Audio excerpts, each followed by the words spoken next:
धान की फसल की रोपाई के लगभग 25 दिन बाद से उसमें फुटाव होना शुरू होता है, टिलरिंग तेज होनी शुरू होती है और ये काम लगभग रोपाई के 45 दिन तक चलता है। तो रोपाई के जो 25 से 45 दिन के बीच का समय है, ये बहुत महत्वपूर्ण समय है। यही टिलरिंग होती है जिसे हम बयात कहते हैं।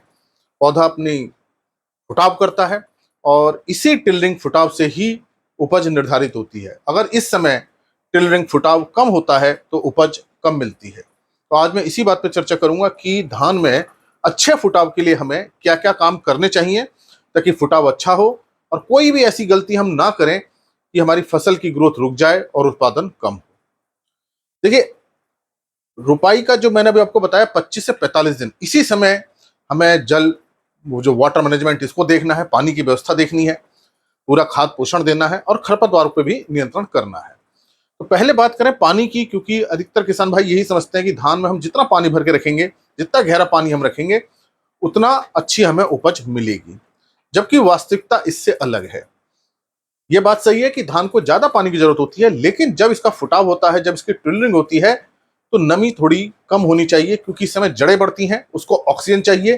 अगर बहुत ज्यादा पानी भरा रहेगा तो जड़ को ऑक्सीजन नहीं मिल पाएगी और फुटाव नहीं हो पाएगा या बहुत ही कम फुटाव होगा। तो ऐसी अवस्था में आपको सबसे पहले जो पानी का जो स्तर है खेत में, उसको थोड़ा कम रखना है। पानी बहुत ज्यादा नहीं रखना है, बहुत हल्का पानी रखना है और पानी को धीरे धीरे जमीन के नीचे जाने दीजिए।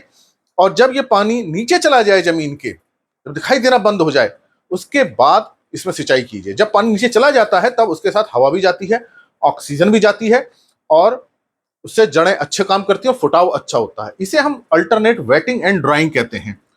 अल्टरनेट वेटिंग एंड ड्राइंग मतलब कि हम उसको पानी दें, उसको सूखने दें, पानी नीचे जाने दें, फिर से हम उसमें सिंचाई कर दें। तो ये अल्टरनेट वेटिंग एंड ड्राइंग हमें करनी चाहिए। ये समय बहुत महत्वपूर्ण है। अगर पानी बहुत ज्यादा भरा रहेगा, ऑक्सीजन नहीं मिल पाएगी जड़ों को और जड़ें अपना अच्छा काम नहीं कर पाएंगी। तो पानी के स्तर को कम कर देना है और जब ये पानी नीचे चला जाए, डिसअपियर हो जाए, नजर ना आए, फिर हमको सिंचाई करनी चाहिए।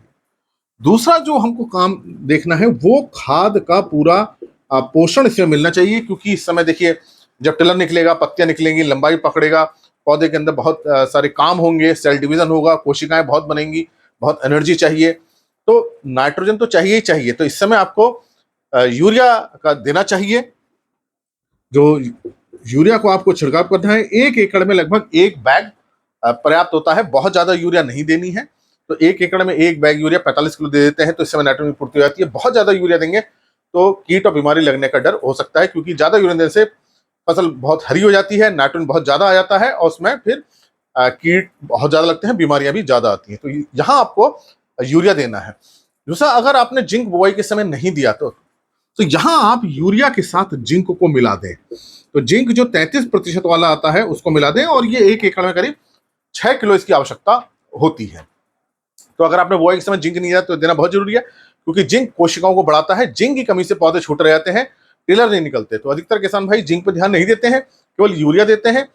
और पौधों की लंबाई बढ़ाने में, उसको कल्लुक फुटाव के लिए भी जिंक बहुत जरूरी है। इसके साथ साथ पौधे में जो एंजाइम्स बनते हैं, उसकी जो क्रियाएं होती है, वो पोटाशियम कराता है। पोटाश खाद देनी जरूरी है। अगर आपने बुआई के समय पोटेशियम नहीं दिया है तो अभी यहाँ पे आप पोटाश वाली खाद दे सकते हैं। तो एमओपी जो है आप इस समय यहाँ पे मिला करके दे दें। म्यूरेट ऑफ पोटेशियम वाली जो खाद आती है, ये जो है खाद आपको करीब 25 किलो आपको 1 एकड़ में देनी चाहिए। अगर आपके पास एमओपी नहीं है तो एक खाद आ रही है आजकल, पीडीएम 14.5% वाली, पोटेशियम ड्राइड फ्रॉम मोलिसिस, इसको आप 100 किलो 1 एकड़ में दें। तो एमओपी आपको 25 किलो एकड़ में देनी है और पीडीएम आपको 100 किलो 1 एकड़ में देनी है। तो ये आप ध्यान रखें। जिंक आपको कितना देना है? 6 किलो देना है।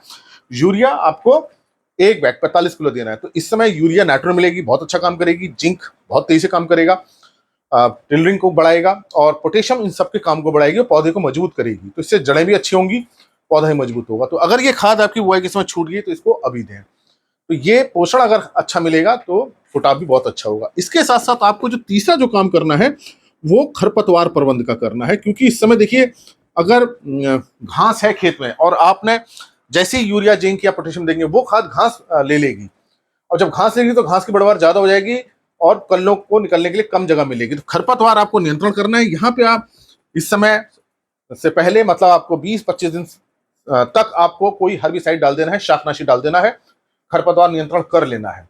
तो खाद डालने से पहले ही आपको खरपतवार नियंत्रण करना है, ताकि घास पहले ही खत्म हो जाए या ना रहे, नहीं तो ये जो हम खाद डालेंगे घास ले लेगी। तो पानी का स्तर बना के रखिए, खाद पूरी दीजिए और खरपतवार नियंत्रण कर लीजिए, तो पौधे को पूरी जगह मिलेगी फैलाव करने के लिए, पूरा पोषण मिलेगा और उससे अच्छी टिलिंग मिलेगी, मजबूत टिलर निकलेंगे, मजबूत कल्ले होंगे, तो उसमें बालियां भी अच्छी निकलेंगी, क्योंकि उसमें पत्तियां अच्छी होंगी, उसमें फोटोसिंथेसिस बहुत अच्छा होगा, भोजन अच्छा बनेगा, बाली अच्छी निकलेगी, दाना अच्छा बनेगा और हमें अच्छी उपज मिलेगी। तो ये बड़ी क्रिटिकल स्टेज है 25 से 45 दिन रोपाई के बाद वाली। इसमें फसल पे ध्यान रखिए ताकि आपको अच्छा उत्पादन मिल सके। धन्यवाद।